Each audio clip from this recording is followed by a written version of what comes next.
good morning. Welcome again to another footy show on a Saturday morning in Geelong. It hasn't been cold all week. Nice and foggy the other day as well. It's been absolutely sensational. A big night also at Buckley's last Thursday night when we distributed all the defibrillator machines to the clubs, and it was a really fantastic night indeed. Big results last weekend. Inverleigh, too good for the Belmont Lions out at the Winter Resort. And yes, our producer, our floor manager, wasn't very happy about that. Tommy Tighes, too good for Winchelsea, an absolute whitewash there. Jackson McLeod from the McLeod dynasty booting a lazy 5 goals. Werribee Central's too good for the Cryer Footy Club with Craig Rosenberg. I still can't understand my writing sometimes. Shut up, Jason. Kicking 7 goals and he's back in town again. Don't worry about that. North Geelong Footy Club struggled all day a little bit, but they overcame Geelong West, and unfortunately the Cheetahs still have not won a game in 2011. Paul Briggy booting 5. Take his tally now to 2011 to 61 goals, going along very nicely indeed. Anarchy Roos, too good for the Bannockburn Footy Club. And the 94.7 match of the day. Yes, it was a beauty. Everyone waited for it all year. It was out the East Geelong Oval. What are you loving that, Smithy? Belpost still too good for East Geelong, particularly in the last quarter with Jaden Symes. A magnificent effort in the ruck indeed. Hello, I'm Dick Philpott. And once again, I have assembled some of the biggest names and brains in local football to eradicate, adjudicate, communicate, articulate, and definitely not procrastinate. First of all, the Bannockburn legend. Good morning to Dale Smith.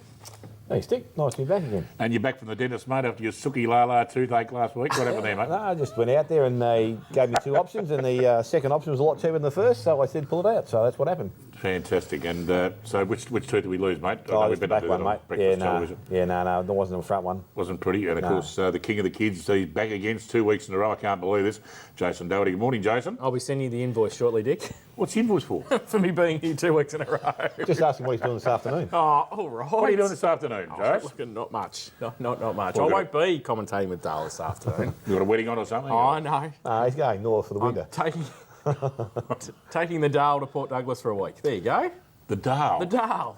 The Dale. Not me. Yeah, no, not you. I always remember she used to play netball too. She looked right. You're right. I won't go again. How is Rosemary? Rosemary's well, thank you, yes. Absolutely well. I'll tell the next door neighbour popped his head over the fence. Don't go there. Don't go there. Oh, we won. Something about a kneecap or something. Anyway. Thank you, kneecapping. And a bullet. What? Thank you. Thank you. And, of course, there was the big game last week, the Belpost East Geelong game. And, guys, we've been waiting for this game all year. I guess up until three-quarter time, it was everything we expected, and then a bit of a fissure in the last quarter.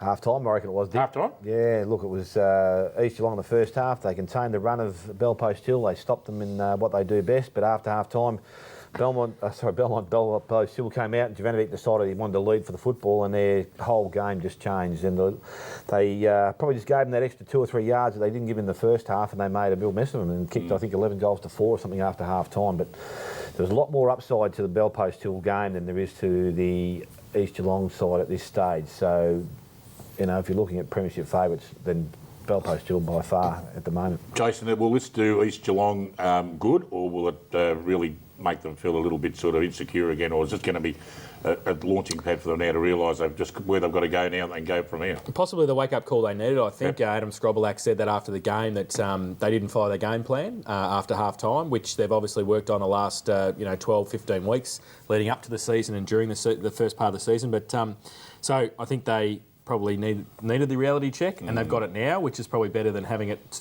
2 weeks before the finals or in the finals itself. So they really know where they stand at the moment. They only need to look at who they played. They were very disciplined, Belpost Hill. In the second half, they stuck to what they needed to do, stuck to their structures. They don't. I know they have some great players, and Jovanovic's probably the star, but they don't have any star players in midfield. They just do their job. Chris Morland is probably their best player, but he's got plenty of players around him, and it was a team effort. That wins your premierships. Well, we've certainly been waiting for that game all year, and it's over and done with now. We move forward to the second part of the season. Let's have a look at the ladder now, as we are at the halfway mark of 2011. Just put it up on your screen now to see where everybody's at, who's who in the zoo. Yes, well, Belpost still, of course, on top. We just discussed that game. 11 wins now, undefeated, going along very nicely. East Geelong now, second. Well, they've got 1 loss to their name now. Now, we're followed now by Werribee Centrals, and they look as if they're pretty well secured in the final 5 now, guys. But then Inverleigh and Anarchy just sitting in there, just inside from Thompson. North Geelong, are they still a chance, any of those sides, to make the final 5? I'll go with you, Dale. Well, to be honest, Dick, no. Fair enough. I don't think we've got a couple of minutes to talk I about. think the last position will be between Anarchy and Thompson. Yep. Inverleigh, I think, come up the next couple of weeks. They have got East Geelong and Belpost still coming up, but then they go home with a pretty easy run after that. So I think Inverleigh will be the fourth side, and Anarchy and Thompson are going to be the fifth side. Obviously, the other two sides, Blum, North Geelong and Bannockburn, both played final football last year and had disappointing seasons. They needed a lot. They just can't afford to drop a game. And that Anarchy game to beat Bannockburn last weekend was very, very important. That it really has put them in a good position.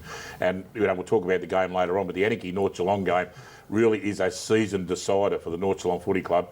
And if anything else, would have put Anarchy in a good spot inside that final five as well. Oh, you're absolutely right. This is probably North Geelong's last chance. If they can win this game of football, then they are still in with an opportunity. But they lose that out there on Saturday at their home ground, which is probably a bonus to them. Then I think season gone for them also. We said that last week, and I still believe that might be the case. So Bannockburn gone, Jace. The Tigers. If you listen to the legend, they are. No, fair enough. Yeah. But I just think, as you said, the next couple of weeks are crucial for those teams. Thompson, North Geelong, Bannockburn. If they can jag a couple of wins and keep the pressure on Inverleigh and Anarchy, then it's still going to be pretty tight. I think Inverleigh are probably good enough to say to themselves they're going to be there. I think Dale's right.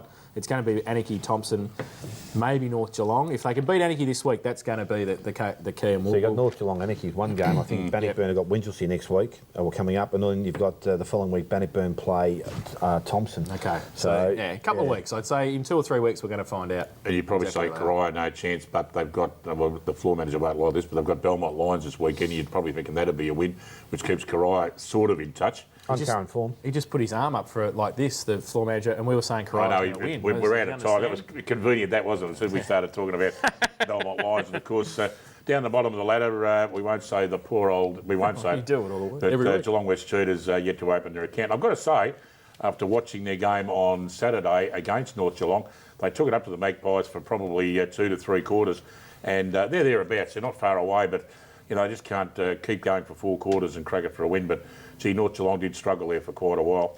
When we come back after the break, which is coming up very shortly, we've got a very special guest on the show, apart from Dale's under-18 segment, which is back again after Suki Lala went to the dentist last week. He's going to murder me in a minute, I can tell you. But we've got a very special guest, of course, coming up, which is the Vice President of the Geelong District Footy League in Wayne Moore. Looking forward to seeing him on the show. We're going to pay a few bills, take a break, and be right back after this.